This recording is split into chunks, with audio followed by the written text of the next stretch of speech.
Hey tout le monde, aujourd'hui on va parler des terrariums bioactifs, c'est le sujet de cette vidéo, donc c'est parti, let's go.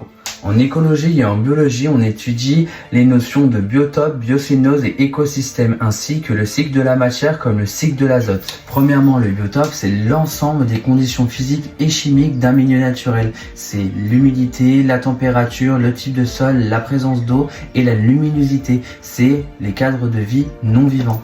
Deuxièmement, la biocénose, c'est l'ensemble des êtres vivants présents dans ce milieu. Les plantes, les micro-organismes, les champignons et les animaux. Ils forment une communauté qui interagit en permanence.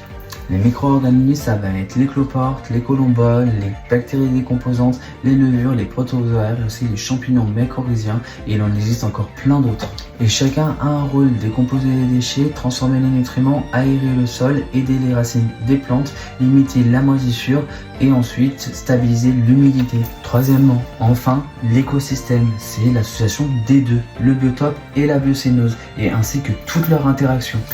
Quatrièmement, chaque espèce, par exemple lézard, serpent ou amphibien, est adapté à un biotope bien précis. Un animal d'un milieu désertique ou aride n'aura pas les mêmes besoins qu'un animal de forêt tropicale ou zone humide. C'est pour cette raison qu'en captivité, on recherche à reproduire ces conditions naturelles. Et dans les terrariums bioactifs, on recrée un petit écosystème, un substrat adapté, une humidité contrôlée des plantes vivantes et des micro-organismes qui participent à l'équilibre du milieu.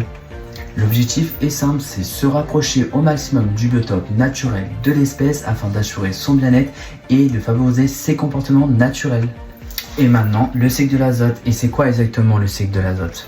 Le cycle de l'azote est le processus naturel par lequel l'azote circule et se transforme dans le milieu, passant de déchets vers des formes utilisables par les plantes. Il y a les déchets et les matières mortes qui libèrent de l'ammoniac. Et l'ammoniac, c'est toxique, surtout pour les animaux. Ensuite, des bactéries viennent transformer l'ammoniac en nitrite, puis en nitrate. Et les plantes viennent utiliser les nitrates pour leur croissance. Et pas que, certaines algues, mousses, bactéries dans le sol et certains champignons qui sont associés aux racines des plantes se nourrissent aussi des nitrates, mais principalement ce sera les plantes. Et du coup, le cycle recommence lorsque les êtres vivants meurent.